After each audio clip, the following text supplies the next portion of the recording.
4Gയിലേക്ക് എല്ലാ പ്രേക്ഷകർക്കും സ്വാഗതം. ഇത്തവണയും ടെക്നോളജി വാർത്തകളിൽ നിന്നും 4G തുടങ്ങുന്നു.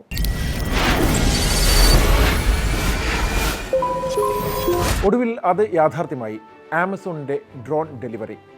മാസങ്ങൾക്ക് മുമ്പ് ഇത് സംബന്ധിച്ച വാർത്ത 4G നൽകുമ്പോഴും ഇത്ര പെട്ടെന്ന് ഡ്രോൺ ഡെലിവറി യാഥാർത്ഥ്യമാകും എന്ന് പ്രതീക്ഷിച്ചിരുന്നില്ല. എന്നാൽ എല്ലാ സംശയങ്ങളെയും അല്ലെങ്കിൽ സംശയാലുക്കളെയും നിഷ്പ്രഭരായിക്കൊണ്ട് ഈ കഴിഞ്ഞ ഡിസംബർ 7-നാണ് ആദ്യത്തെ ഡ്രോൺ ഡെലിവറി നടത്തിയത് ആമസോൺ.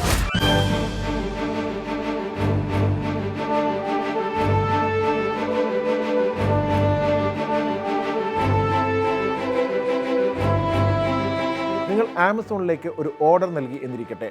അതൊരു ടാബ്ലറ്റ് കമ്പ്യൂട്ടർ ആകാം, ഒരു മൊബൈൽ ഫോണാകാം, അതുമല്ലെങ്കിൽ ഒരു പുസ്തകമാകാം.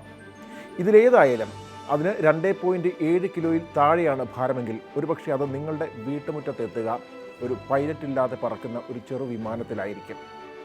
ഈ ഒരു സങ്കല്പമാണ് ഇപ്പോൾ യാഥാർത്ഥ്യമാക്കിയിരിക്കുന്നത്.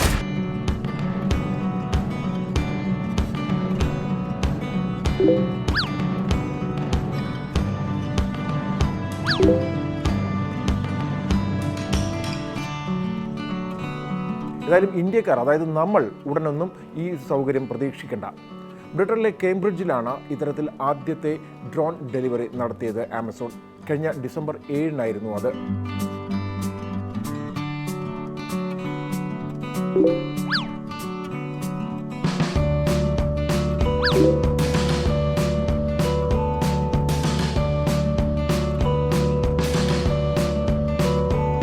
ഓർഡർ നൽകിയ ഉപഭോക്താവിന് 13 മിനിറ്റിനുള്ളിലാണ് ഈ ഡ്രോൺ ഈ സാധനം എത്തിച്ചു നൽകിയത്. സാധനം എന്താണ് എന്നതിൻ്റെ കൃത്യമായ വിവരങ്ങൾ പുറത്തുവിട്ടിട്ടില്ല എങ്കിൽ കൂടി ഇതൊരു മൊബൈൽ ഡിവൈസ് ആണ് എന്നാണ് ഇപ്പോൾ അറിയാൻ കഴിയുന്നത്.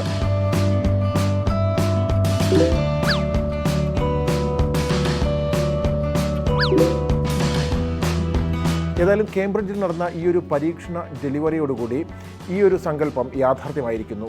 പക്ഷേ കടമ്പകൾ ഇനിയും കടക്കാനുണ്ട്. കാരണം നിയമപരമായ സംഗതികളാണ് അതിൽ ഏറ്റവും കൂടുതലുള്ളത്. ഒട്ടേറെ സുരക്ഷാ പ്രശ്നങ്ങൾ അല്ലെങ്കിൽ സെക്യൂരിറ്റി റിസ്ക് ഉള്ളവയാണ് ഇത്തരത്തിലുള്ള പൈലറ്റ് ഇല്ലാതെ പറക്കുന്ന ചെറുവിമാനങ്ങൾ അഥവാ ഡ്രോണുകൾ. അവയ്ക്ക് അനുമതി നൽകുക എന്നുള്ളത് ഓരോ രാജ്യത്തെയും സിവിൽ അതുപോലെ തന്നെ മിലിറ്ററി ഏവിയേഷൻ സെക്ടേഴ്സിൻ്റെ അല്ലെങ്കിൽ ആ വിഭാഗങ്ങളുടെ ചുമതലയാണ്. വളരെ കർശനമായ പരിശോധനകൾക്കും നിയന്ത്രണങ്ങൾക്കും അനുസരിച്ച് മാത്രമേ ഇത്തരത്തിൽ ഡ്രോണുകൾക്ക് പറക്കാൻ അനുമതി നൽകുകയുള്ളൂ. ഏതായാലും കേംബ്രിഡ്ജിൽ കിട്ടിയ ഈ അനുമതി ലോകവ്യാപകമായി കിട്ടാൻ ഏറെ നാൾ കാത്തിരിക്കേണ്ടി വരും ആമസോൺ. പക്ഷേ ഡ്രോൺ ഡെലിവറി എന്നുള്ളത് അധികം വൈകാതെ ലോകത്ത് സർവ്വസാധാരണമാകും എന്ന് തന്നെ ഉറപ്പിക്കുകയും, കാരണം അതിൽ 1-2 ഫാക്ടേഴ്സാണ്. ഒന്ന്, അതിൻ്റെ കോസ്റ്റ് എഫക്റ്റീവ്നെസ് ഏറ്റവും പ്രധാനം. 2, സമയദൈർഘ്യം പരമാവധി കുറയ്ക്കാൻ കഴിയുന്നു എന്നുള്ളത്. ആമസോൺ അടക്കമുള്ള എല്ലാ ഇ-കൊമേഴ്സ് പോർട്ടലുകളുടെയും പ്രധാനപ്പെട്ട ഉദ്ദേശം പരമാവധി വേഗത്തിൽ ഉപഭോക്താക്കൾ സാധനങ്ങൾ എത്തിക്കുക അല്ലെങ്കിൽ ഓർഡർ ചെയ്ത വസ്തുക്കൾ എത്തിച്ചു കൊടുക്കുക എന്നുള്ളതാണ്. അത്രമാത്രം കഴുത്തറപ്പൻ മത്സരമാണ് ഈ മേഖലയിൽ നിലനിൽക്കുന്നത്. ഇപ്പോൾ നിലവിൽ മറ്റേത് മാർഗങ്ങളേക്കാൾ കൂടുതൽ വളരെ പെട്ടെന്ന് ഉപഭോക്താവിന് എത്തിക്കാൻ കഴിയുന്നത് ഡ്രോണുകൾ ഉപയോഗിച്ചാണ്. അതുകൊണ്ട് തന്നെയാണ് ഡ്രോണുകളിലേക്ക് പതിയെ ഇത്തരത്തിലുള്ള ഡെലിവറി മാറും എന്ന് നമുക്ക് പ്രതീക്ഷിക്കാൻ കഴിയുന്നത്.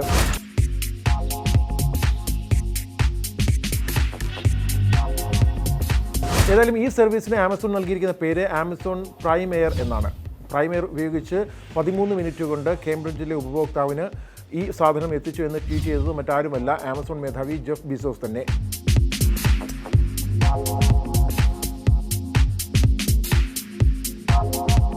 ഏകദേശം 400 അടി ഉയരത്തിലാണ് ഈ ഡ്രോൺ പറന്നത്. അതായത് 122 മീറ്റർ പൊക്കത്തിൽ. 2.7 കിലോ വരെ ഭാരം വഹിക്കാവുന്ന ഡ്രോണുകളാണ് ഇപ്പോൾ ആമസോണിൻ്റെ പക്കലുള്ളത്.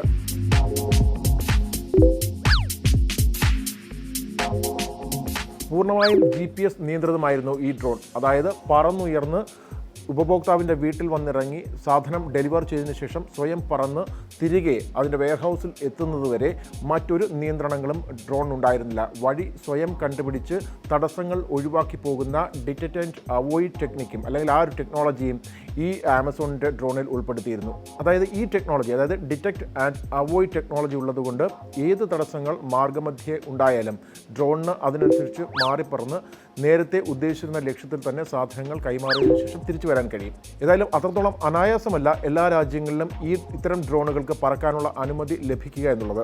നമ്മുടെ ഇവിടെ തന്നെ ഇന്ത്യയിലെ കാര്യമെടുത്താൽ director general of civil aviation പോലെയുള്ള സ്ഥാപനങ്ങൾ അല്ലെങ്കിൽ ഏജൻസികളുടെ പരിപൂർണമായ നിയന്ത്രണത്തിലും അവരുടെ കർശന നിരീക്ഷണത്തിലും മാത്രമായിരിക്കും ഇത്തരം ഡ്രോണുകൾക്ക് പറക്കാനുള്ള അനുമതി കൊടുക്കുക.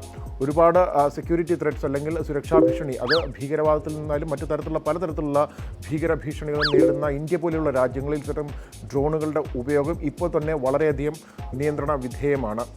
അതുകൊണ്ട് തന്നെ ഏത് രാജ്യങ്ങളിലായാലും, ഇപ്പോൾ ഇന്ത്യ അടക്കമുള്ള ഏത് രാജ്യങ്ങളിലായാലും ഈ ഡ്രോണുകൾക്ക് അനുമതി കിട്ടുക എന്നതിന് ഒരുപാട് കടമ്പകൾ കടക്കേണ്ടി വരും ആമസോണിന്.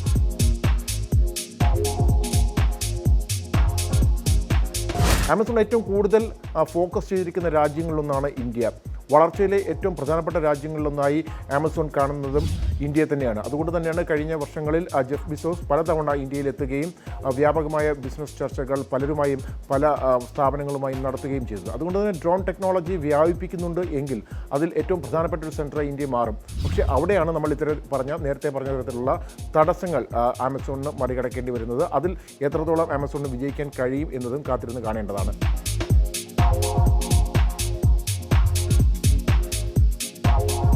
ഏതായാലും ആമസോണിൻ്റെ ഈ നീക്കം വളരെ കൃത്യമായി നിരീക്ഷിക്കുന്നുണ്ട് മറ്റു പല ടെക്നോളജി ജയൻസും, അല്ലെങ്കിൽ മറ്റു പ്രധാനപ്പെട്ട ഇൻ്റർനെറ്റ് അടിസ്ഥാനമാക്കിയൊക്കെ പ്രവർത്തിക്കുന്ന ടെക്നോളജി ജയൻസും ഇതൊക്കെ നിരീക്ഷിക്കുന്നുണ്ട് എന്നതാണ് രസകരമായ കാര്യം.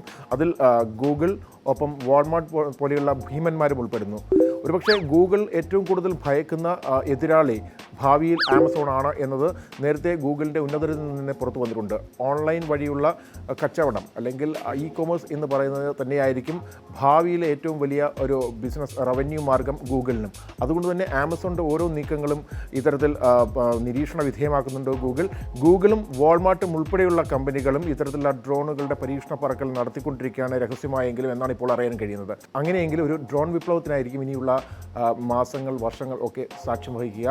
പ്രധാനപ്പെട്ട ഒരു കാര്യം ശ്രദ്ധിക്കേണ്ടത്, നമ്മൾ നേരത്തെ പല എപ്പിസോഡുകളിലും പറഞ്ഞതുപോലെ റോബോട്ടിക്സും അതുപോലെ തന്നെ ആർട്ടിഫിഷ്യൽ ഇൻ്റലിജൻസും ഒക്കെ അടിസ്ഥാനമാക്കിയുള്ള സാങ്കേതിക വിദ്യകൾ എങ്ങനെ ഡിവൈസുകൾ എങ്ങനെ മനുഷ്യൻ്റെ തൊഴിലവസരങ്ങൾ, അതും അവിദഗ്ധ തൊഴിലാളികളുടെ തൊഴിലവസരങ്ങൾ ഇല്ലാതാക്കുന്നു എന്നതിൻ്റെ ഒരു സൂചന കൂടിയാണ് ഈ ഡ്രോൺ പരീക്ഷണം.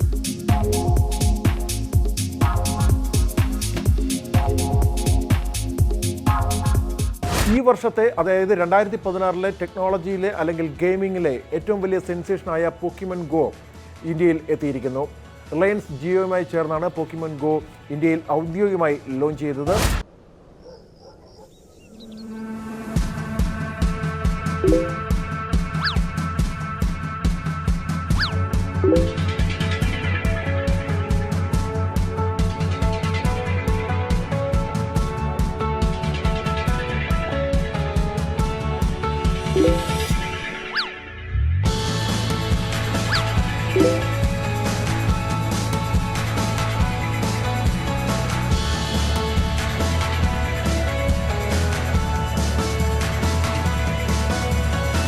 ഗെയിമിൻ്റെ ഡെവലപ്പർമാരായ നിയാൻറ്റിക് ഇന്ത്യയിൽ പാർട്ട്നേഴ്സായി സെലക്ട് ചെയ്തത് റിലയൻസ് ജിയോ ആണ്. ഇനി മുതൽ നിങ്ങൾക്ക് ഇന്ത്യയിലും പ്ലേ സ്റ്റോറിലും അതുപോലെ ആപ്പ് സ്റ്റോർ വഴിയും ഈ ഗെയിം ഡൗൺലോഡ് ചെയ്യാൻ കഴിയും.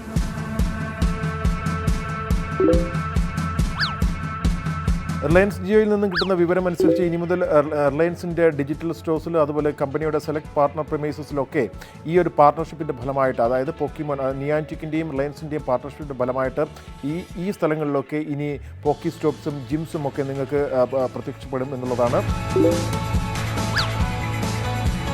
ഓഗ്മെന്റഡ് റിയാലിറ്റി അടിസ്ഥാനമാക്കി ലോകത്തുണ്ടായ ഏറ്റവും വലിയ സെൻസേഷനായിരുന്നു പോക്കിമോൺ ഗോ എന്ന ഗെയിം. പോക്കിമോൺ എന്ന ഗെയിം നേരത്തെ തന്നെ ദശാബ്ദങ്ങൾക്ക് മുമ്പ് തന്നെ നിലവിലുണ്ടെങ്കിലും ഇപ്പോൾ അതിൻ്റെ ഒരു പുതിയ അവതാരമായിട്ടാണ് ഓഗ്മെന്റഡ് റിയാലിറ്റി എന്ന സാങ്കേതികവിദ്യയെ ഏറ്റവും സെൻസേഷനായിട്ട് അവതരിപ്പിച്ചുകൊണ്ട് ലോകമെങ്ങും ഒരു തരംഗമാവുകയായിരുന്നു പോക്കിമോൺ ഗോ.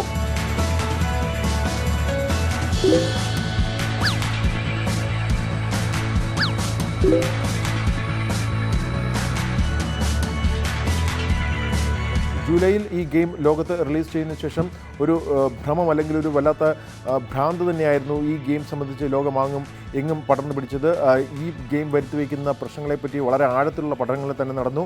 പലയിടത്തും പോക്കിമോൺ ഗോ അടിസ്ഥാനമാക്കി അല്ലെങ്കിൽ പോക്കിമോൺ ഗോ കളിക്കുന്നതിൻ്റെ ഭാഗമായിട്ട് പല ആൾക്കാരും അപകടത്തിൽപ്പെട്ടു, അല്ലെങ്കിൽ ചില കൊലപാതകങ്ങൾ പോലും പോക്കിമോൻ ഗോയുമായി ബന്ധപ്പെട്ട് റിപ്പോർട്ട് ചെയ്യപ്പെടുന്ന ഒരു അവസ്ഥ വരെ ഉണ്ടായിരുന്നു കഴിഞ്ഞ മാസങ്ങളിൽ.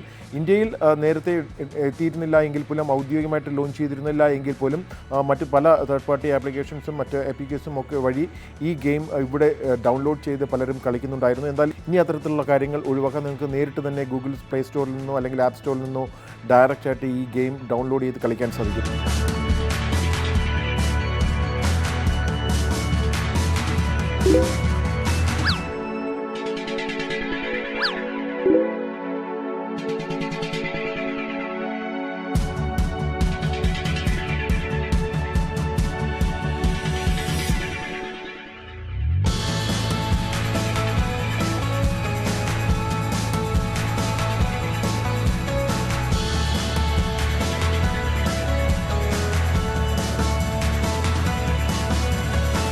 ഏതായാലും റിലയൻസ് ജിയോ നെറ്റ്വർക്കിൻ്റെ ഒരു വലിയ വിജയമാണ് പോക്കിമോൻ ഗോയുമായിട്ട് അല്ലെങ്കിൽ നിയാൻറ്റിക്കുമായി ചേർന്നിട്ടുള്ള ഈ പാർട്ണർഷിപ്പ് എന്ന് കരുതണം. ജിയോത്തിൻ്റെ സമസ്ത മേഖലയും സ്പർശിക്കുന്ന തരത്തിലുള്ള പ്രോജക്റ്റുകളിലേക്കാണ് ഇപ്പോൾ ജിയോ പോയിക്കൊണ്ടിരിക്കുന്നത്. ജിയോ എന്ന പ്ലാറ്റ്ഫോമിനെ അടിസ്ഥാനമാക്കിയുള്ള ഒരുപാട് സർവീസുകൾ, അത് വോൾട്ടി സർവീസ് തുടങ്ങി സ്മാർട്ട് ക്ലാസ്, ഒപ്പം തന്നെ കണക്റ്റഡ് കാർസ് തുടങ്ങി മറ്റു പല മേഖലകളിലേക്കും വ്യാപിക്കുന്ന തരത്തിലാണ് ജിയോ സർവീസുകൾ വരുന്നത്. അതിനോടൊപ്പം തന്നെ ചേരുകയാണ് ഇപ്പോൾ പോക്കിമോൻ ഗോ എന്ന ഗെയിമും. ഇതും കൂടി ചെയ്യുമ്പോൾ ഒരു കംപ്ലീറ്റ് പ്ലാറ്റ്ഫോമായി, ഒരു 4G LTE നെറ്റ്വർക്കായി റിലയൻസ് ജിയോ മാറുന്നു എന്നുള്ളതാണ് നമുക്ക് കാണാൻ കഴിയുന്നത്.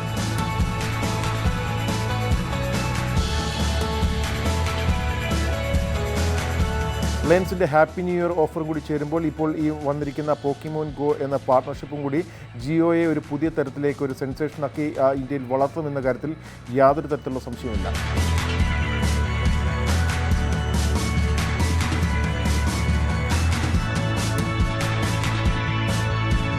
ഏതായാലും ഇന്ത്യയിൽ പോക്കിമോൻ ഗോ ഔദ്യോഗികമായിട്ട് അവതരിപ്പിക്കപ്പെടുന്ന വേളയിൽ തന്നെയാണ് പോക്കിമോൻ പുതിയ ഫീച്ചേഴ്സിനെയും അല്ലെങ്കിൽ പുതിയ ക്രീച്ചേഴ്സിനെയും കൂടി അവതരിപ്പിക്കുന്നത്. ഇപ്പോൾ പുതുതായി പുറത്തു വന്നിരിക്കുന്ന ഈ 7 പോക്കിമോൻ ക്രീച്ചേഴ്സ് അല്ലെങ്കിൽ മോൺസ്റ്റേഴ്സ് പരമ്പരാഗത പോക്കിമോൻ മോൺസ്റ്റേഴ്സുമായിട്ട് രൂപത്തിലൊന്നും വലിയ സാദൃശ്യമില്ല.